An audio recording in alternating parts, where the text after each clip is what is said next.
Question 1. A patient with a suspected brain injury is admitted to the ICU.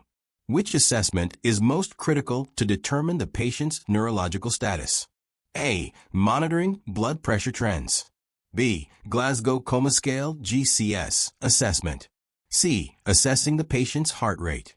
D. Monitoring urinary output. Answer: B. Glasgow Coma Scale (GCS) assessment. Rationale: the Glasgow Coma Scale is a quick and reliable tool for assessing the level of consciousness in patients with head injuries. Blood pressure trends, heart rate, and urinary output are important, but secondary to assessing consciousness in a traumatic brain injury. Question 2. A patient with a severe brain hemorrhage develops pupil dilation on the affected side. What is the nurse's priority action? A. Prepare the patient for immediate surgery. B. Administer hypertonic saline to reduce intracranial pressure.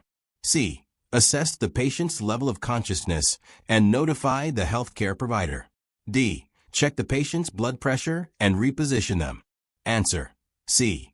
Assess the patient's level of consciousness and notify the healthcare provider. Rationale: pupillary changes in brain hemorrhage can indicate increased intracranial pressure, ICP.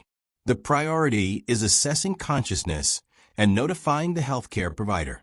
Hypertonic saline may be used later, but initial assessment and communication are crucial. Immediate surgery may be needed, but is secondary to the assessment.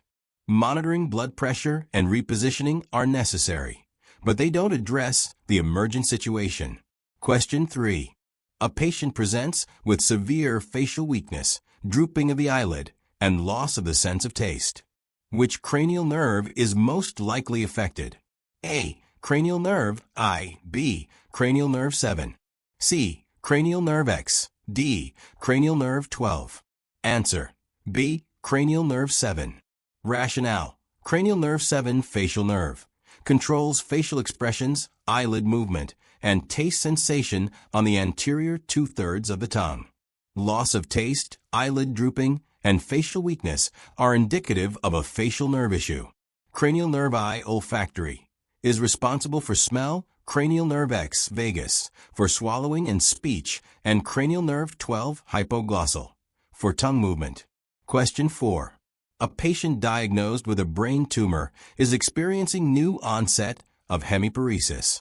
What should the nurse assess first? A. The patient's level of consciousness. B. The size and location of the brain tumor. C. The patient's motor strength and function. D. The patient's speech and ability to communicate. Answer: C. The patient's motor strength and function. Rationale: hemiparesis indicates a weakness on one side of the body, and the priority is to assess motor strength and function to evaluate the impact of the brain tumor. The level of consciousness, tumor size, and communication abilities are also important, but secondary in this situation. Question 5. A patient presents with an acute onset of sudden, severe headache, vomiting, and altered mental status. What is the nurse's immediate concern? A. Possible stroke. B. Increased intracranial pressure, ICP. C. Migraine headache. D. Brain tumor. Answer: B. Increased intracranial pressure, ICP. Rationale: acute headache, vomiting, and altered mental status are signs of increased intracranial pressure, which requires immediate intervention to prevent brain herniation. While stroke, migraine, and brain tumors can cause similar symptoms, ICP is the most urgent concern in this scenario. Question 6. What is the priority action for the nurse when a patient with a history of seizures is admitted after a head injury and is experiencing post-traumatic amnesia? A. Administer the prescribed anticonvulsants. B. Protect the patient from injury and ensure a safe environment. C. Monitor the patient's vital signs frequently. D. Perform a full neurological assessment. Answer: B. Protect the patient from injury and ensure a safe environment. Rationale: the patient is at risk for further injury due to post-traumatic amnesia and a history of seizures. Protecting the patient from injury and providing a safe environment are the highest priorities. Administering anticonvulsants, monitoring vital signs, and performing a neurological assessment are also important, but secondary to ensuring safety. Question 7. A patient with a history of stroke is at risk for developing a deep vein thrombosis, DVT. Which intervention should the nurse prioritize? A. Administer anticoagulants. B. Encourage early ambulation. C. Apply compression stockings to the legs. D. Perform passive range of motion exercises. Answer. B. Encourage early ambulation. Rationale. Early ambulation is the most effective way to prevent deep vein thrombosis, DVT, in stroke patients, as it promotes circulation. While anticoagulants, compression stockings, and passive range of motion exercises are important, encouraging ambulation should be the first step in preventing DVT. Question 8. A patient presents with sudden onset of right-sided weakness, confusion, and slurred speech. What is the nurse's first priority action? A. Administer aspirin. B. Call a code stroke and prepare for a CT scan. C. Place the patient in a side-lying position to prevent aspiration. D. Assess the patient's blood pressure and oxygen levels. Answer. B. Call a code stroke and prepare for a CT scan. Rationale. Sudden onset of neurological deficits, weakness, confusion, slurred speech suggests a stroke. The nurse should activate the stroke protocol and prepare the patient for a CT scan to determine whether the stroke is ischemic or hemorrhagic. Administering aspirin, positioning the patient, and monitoring vital signs are important, but timely imaging is critical. Question 9. A patient with an ischemic stroke is receiving thrombolytic therapy. What is the most important nursing consideration during this therapy? A. Monitor for signs of hemorrhagic transformation. B. Assess for signs of deep vein thrombosis. C. Encourage the patient to drink fluids to stay hydrated. D. Restrict the patient's movement to prevent further injury. Answer. A. Monitor for signs of hemorrhagic transformation. Rationale. Thrombolytic therapy carries a risk of hemorrhagic transformation, where the ischemic tissue may start bleeding.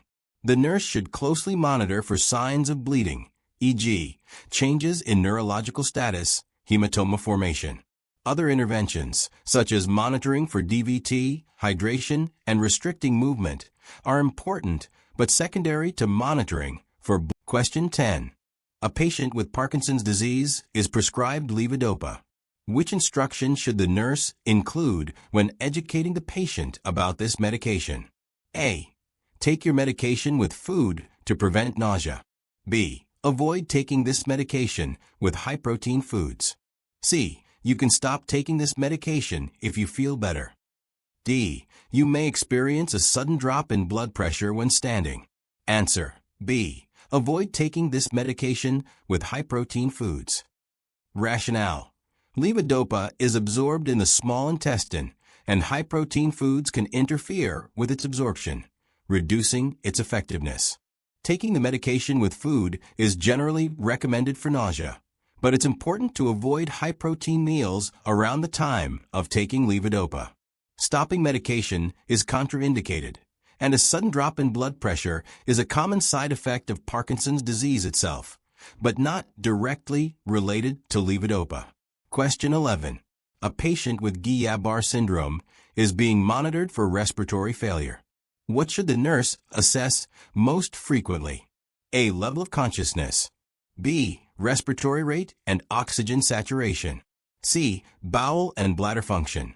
D. Pain level and comfort. Answer. B. Respiratory rate and oxygen saturation. Rationale. Guillain-Barré syndrome can lead to progressive muscle weakness, including the respiratory muscles, which may result in respiratory failure. The nurse should assess respiratory status frequently. While other assessments, consciousness, bowel and bladder function, and pain, are important, respiratory monitoring is the priority in this condition. Question 12. A patient with a severe traumatic brain injury, TBI, is being monitored for increased intracranial pressure, ICP. Which position should the nurse avoid? A. Head of bed elevated at 30 degrees. B. Head of bed elevated at 45 degrees. C. Flat, supine position. D. Head of bed elevated at 90 degrees. Answer: D. Head of bed elevated at 90 degrees. Rationale: elevating the head of the bed at 90 degrees can increase ICP due to the increased pressure on the venous drainage of the brain. A head elevation of 30 to 45 degrees is ideal for reducing ICP. The flat position may also be avoided if it leads to impaired venous return. Question 13. A patient who suffered a stroke presents with dysphagia. What is the most important initial intervention? A. Assess the patient's ability to swallow. B. Offer thickened liquids to the patient. C. Place the patient on a puree diet. D. Consult the speech therapist for an evaluation. Answer: A. Assess the patient's ability to swallow. Rationale: dysphagia is common after a stroke, and the first step is to assess the patient's swallowing ability to determine the risk of aspiration. After this, appropriate interventions, such as thickened liquids, pureed diets, and speech therapy can be considered. Offering food or liquids without assessment can lead to aspiration. Question 14. A patient with a history of seizures is receiving phenytoin. What should the nurse teach the patient about this medication? A. It is important to take your medication at the same time every day. B. You may stop the medication if you no longer have seizures. C. You should avoid taking this medication with food. D. You can drink alcohol while on this medication in moderation. Answer: A. It is important to take your medication at the same time every day. Rationale: phenytoin is an anticonvulsant that requires consistent dosing to maintain therapeutic levels. Stopping the medication without guidance can lead to a seizure recurrence. Taking the medication with food does not interfere with its absorption, and alcohol should be avoided due to the risk of interactions. Question 15. A patient who recently underwent a craniotomy for a brain tumor is at risk for cerebral edema. What is the nurse's priority action? A. Administer corticosteroids as prescribed.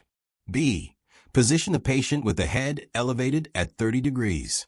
C. Monitor for signs of infection at the surgical site. D. Encourage the patient to increase fluid intake. Answer: B. Position the patient with the head elevated at 30 degrees. Rationale: elevating the head of the bed at 30 degrees promotes venous drainage and helps reduce cerebral edema after surgery. Administering corticosteroids may be part of the treatment plan, but positioning is the first intervention.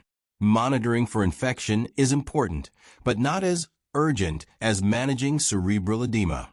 Fluid intake should be controlled to avoid increasing ICP. Question 16.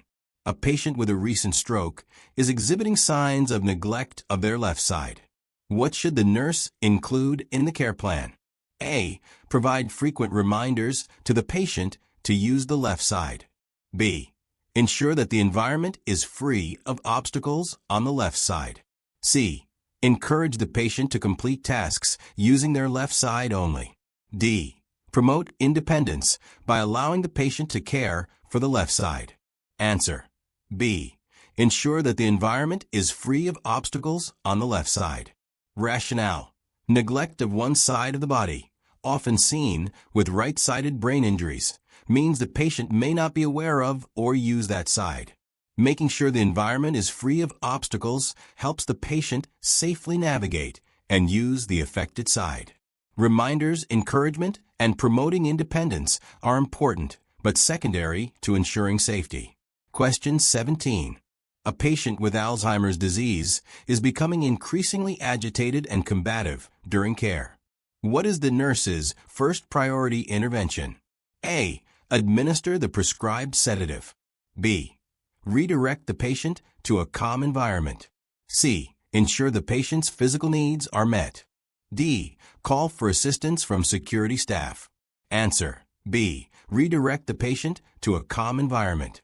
Rationale: Redirection to a calm environment helps manage agitation in patients with Alzheimer's disease. Sedatives should be used cautiously, and physical needs should be addressed, but creating a calm environment is the first step in managing behavioral symptoms. Calling security is inappropriate unless the patient is a danger to themselves or others. Question 18.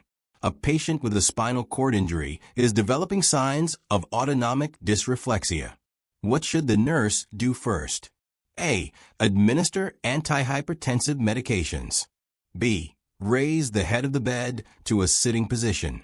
C. Assess for and relieve the cause of the dysreflexia, such as a full bladder. D. Perform a full neurological assessment. Answer.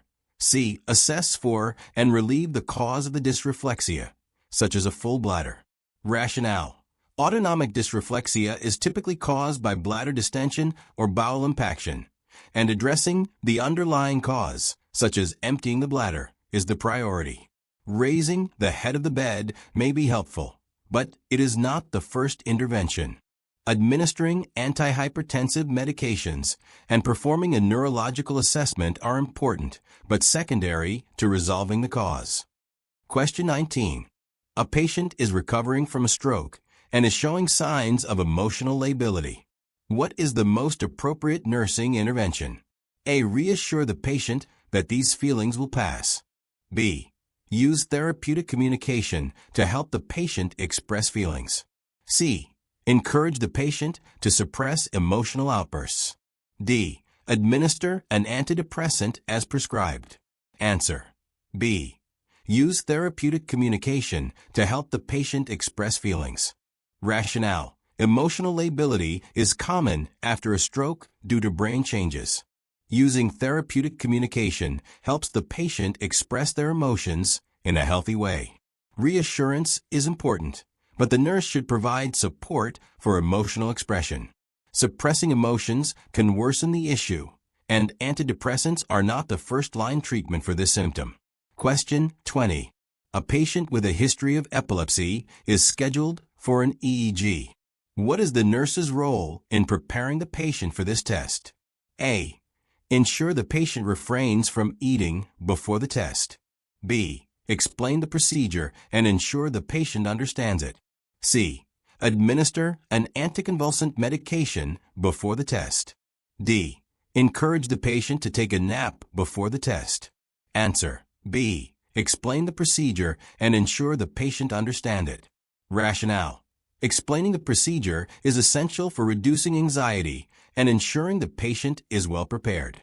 The patient may be asked to refrain from eating for specific types of EEGs, but this is not a standard requirement. Anticonvulsant medication should not be administered before the test unless ordered. Encouraging a nap is inappropriate, as the test requires the patient to remain awake. Question 21. A patient with a traumatic brain injury, TBI, is being monitored for signs of cerebral edema. Which of the following signs is most indicative of increased intracranial pressure, ICP? A. Decreased blood pressure. B. Irregular breathing patterns. C. Bradycardia. D. Hyperreflexia. Answer. B. Irregular breathing patterns. Rationale. Irregular breathing patterns, such as Cheyne-Stokes respiration, are commonly seen with increased intracranial pressure, ICP. Decreased blood pressure, bradycardia, and hyperreflexia are not typically the first signs of elevated ICP. Question 22. A patient who had a stroke is experiencing dysphagia. The nurse should first assess for which of the following complications? A. Dehydration. B. Aspiration pneumonia. C. Electrolyte imbalances. D. Sleep disturbances. Answer. B. Aspiration pneumonia. Rationale. Dysphagia increases the risk of aspiration pneumonia, which is the most serious complication. Dehydration and electrolyte imbalances are possible due to difficulty swallowing, but aspiration pneumonia is a more immediate concern. Sleep disturbances are unrelated to dysphagia. Question 23. A patient with a recent brain injury is experiencing confusion and disorientation. What is the priority action by the nurse? A. Administer a sedative. B. Assess the patient's level of consciousness using the Glasgow Coma Scale. C. Notify the healthcare provider. D. Provide verbal reassurance to the patient. Answer. B. Assess the patient's level of consciousness using the Glasgow Coma Scale. Rationale. The Glasgow Coma Scale (GCS) is the best tool for quickly assessing the severity of a patient's neurological status, especially after a brain injury. Administering sedatives, notifying the provider, or reassurance may be necessary. But first, the nurse must assess the patient's consciousness. Question 24. A patient with Parkinson's disease is experiencing rigidity and bradykinesia. Which medication would the nurse expect to be prescribed to address these symptoms? A. Levodopa. B. Diazepam. C. Prednisone. D. Lorazepam. Answer. A. Levodopa. Rationale. Levodopa is a dopamine precursor used to treat the symptoms of Parkinson's disease, including rigidity and bradykinesia. Diazepam, a benzodiazepine, prednisone, a corticosteroid, and lorazepam, another benzodiazepine, do not address the specific pathophysiology of Parkinson's disease. Question 25. A patient diagnosed with meningitis is prescribed intravenous antibiotics. The nurse should monitor for which of the following adverse effects? A. Nephrotoxicity. B. Tachycardia. C. Hypokalemia. D. Dehydration. Answer. A. Nephrotoxicity. Rationale. Many antibiotics used to treat meningitis, such as aminoglycosides, can cause nephrotoxicity. The nurse should closely monitor kidney function. Tachycardia, hypokalemia, and dehydration are less commonly associated with intravenous antibiotics for meningitis. Question 26. A patient with a spinal cord injury at the C4 level is experiencing difficulty breathing. What is the nurse's priority intervention? A. Administer oxygen via nasal cannula. B. Initiate mechanical ventilation if the patient's breathing becomes inadequate. C. Assess the patient's blood pressure. D. Elevate the head of the bed to improve breathing. Answer. B. Initiate mechanical ventilation if the patient's breathing becomes inadequate. Rationale. A C4 spinal cord injury can impair diaphragm function, and the patient may be unable to breathe adequately. Mechanical ventilation is necessary to maintain oxygenation. Administering oxygen via nasal cannula may be insufficient if the patient is unable to breathe on their own. Blood pressure assessment and positioning are also important, but secondary to managing the airway. Question 27. A patient with a history of seizures is prescribed phenytoin. Which of the following is the nurse's priority teaching point regarding this medication? A. You must avoid taking this medication with high-protein foods. B. Be sure to have regular blood tests to monitor drug levels. C. You should take this medication on an empty stomach. D. You can stop the medication if you feel better. Answer. B. Be sure to have regular blood tests to monitor drug levels. Rationale. Phenytoin has a narrow therapeutic window, so regular blood tests to monitor drug levels are essential to avoid toxicity. Avoiding high-protein foods is not necessary, and taking the medication with food is often recommended to reduce gastrointestinal upset. Discontinuing the medication without medical guidance can lead to seizures. Question 28. A patient presents with a sudden onset of right-sided weakness and aphasia. The nurse should prioritize which intervention? A. Perform a neurological assessment. B. Administer thrombolytics, if within the appropriate time frame. C. Assess the patient's blood pressure and oxygen levels. D. Place the patient in a lateral decubitus position. Answer. B. Administer thrombolytics, if within the appropriate time frame. Rationale. Sudden weakness and aphasia are signs of a stroke. If the patient is within the therapeutic window, usually 3 to 4.5 hours for thrombolytic therapy, administering thrombolytics can significantly improve outcomes. A neurological assessment, monitoring vital signs, and positioning are important, but thrombolytics should be administered as soon as possible if indicated. Question 29. A patient with Guillain-Barré syndrome (GBS) is developing respiratory distress. What is the nurse's priority action? A. Administer corticosteroids as ordered. B. Assess the patient's respiratory status and prepare for possible intubation. C. Start an IV line for fluid resuscitation. D. Reassure the patient and family. Answer. B. Assess the patient's respiratory status and prepare for possible intubation. Rationale. Respiratory failure is a common complication of Guillain-Barré syndrome due to paralysis of the diaphragm and respiratory muscles. The nurse should assess respiratory status frequently and prepare for potential intubation. Corticosteroids and IV fluids are part of the management, but are secondary to respiratory support. Reassurance is important, but airway management takes priority. Question 30. A patient with a stroke is at risk for developing a pressure ulcer. What is the nurse's most appropriate intervention? A. Reposition the patient every 2 hours. B. Administer prophylactic antibiotics. C. Apply an antiembolic stocking to prevent DVT. D. Encourage the patient to sit upright for long periods. Answer. A. Reposition the patient every 2 hours. Rationale. Repositioning the patient regularly helps prevent pressure ulcers, especially in immobile stroke patients. Prophylactic antibiotics are not indicated unless there is an infection. Antiembolic stockings help prevent DVT, but they do not address pressure ulcer prevention. Encouraging the patient to sit upright is not helpful and may increase the risk of pressure injury. Question 31. A patient with Alzheimer's disease is exhibiting aggressive behavior. What is the nurse's priority intervention? A. Administer sedatives as prescribed. B. Provide a calm and quiet environment. C. Restrain the patient to prevent injury. D. Provide a structured routine for the patient. Answer. B. Provide a calm and quiet environment. Rationale. Aggressive behavior in Alzheimer's disease often stems from environmental stimuli. Providing a calm and quiet environment is the most effective intervention. Administering sedatives should be avoided unless absolutely necessary.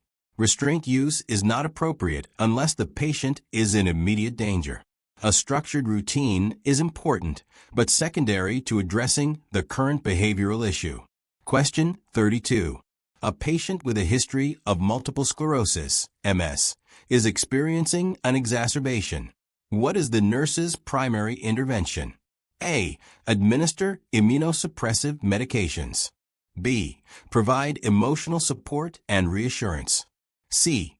Encourage physical therapy to maintain function.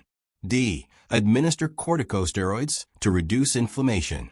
Answer. D. Administer corticosteroids to reduce inflammation. Rationale.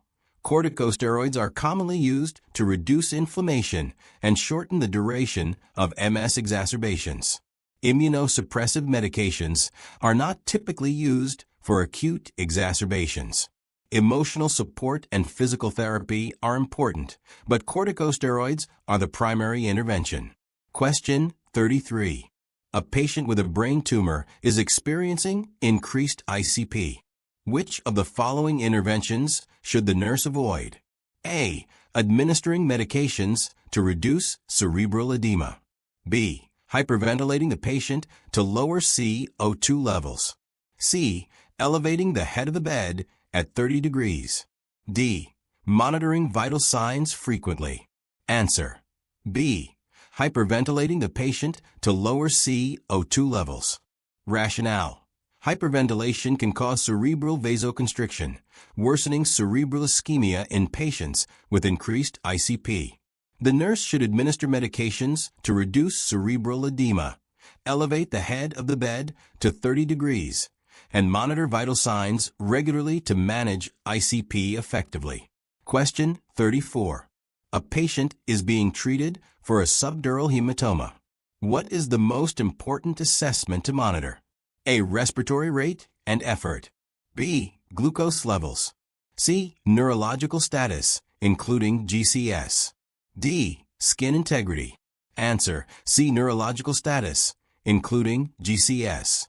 Rationale: in patients with a subdural hematoma, neurological status, including the Glasgow Coma Scale, is the most important assessment to monitor changes in consciousness and alertness. Respiratory rate, glucose levels, and skin integrity are important. Question 35. A patient with a stroke is unable to communicate verbally. Which intervention should the nurse implement to facilitate communication? A. Use simple yes or no questions. B. Encourage the patient to write responses. C. Use nonverbal gestures to communicate. D. Call the speech therapist for an immediate assessment. Answer: A. Use simple yes or no questions. Rationale: for patients with aphasia, simple yes or no questions can facilitate communication. Encouraging writing or nonverbal gestures can also be helpful, but yes or no questions are the most effective initial strategy. Calling a speech therapist is important, but should be done after attempting simple communication strategies. Question 36. A patient who recently had a stroke is showing signs of neglect. What is the nurse's priority intervention? A. Provide the patient with frequent verbal reminders. B. Encourage the patient to use the affected side during daily activities. C. Ensure the environment is safe and free from obstacles on the affected side. D. Encourage the patient to exercise the affected arm and leg. Answer: C. Ensure the environment is safe and free from obstacles on the affected side. Rationale: neglect often results in the patient being unaware of one side of their body, leading to safety risks. Ensuring the environment is free of obstacles is the most immediate intervention. Verbal reminders and encouraging use of the affected side are important, but safety is the first priority. Question 37. A patient with a spinal cord injury at the T10 level is developing autonomic dysreflexia. What is the nurse's first action? A. Administer antihypertensive medication. B. Assess for a full bladder or bowel impaction. C. Raise the head of the bed. D. Place the patient in a supine position. Answer: B. Assess for a full bladder or bowel impaction.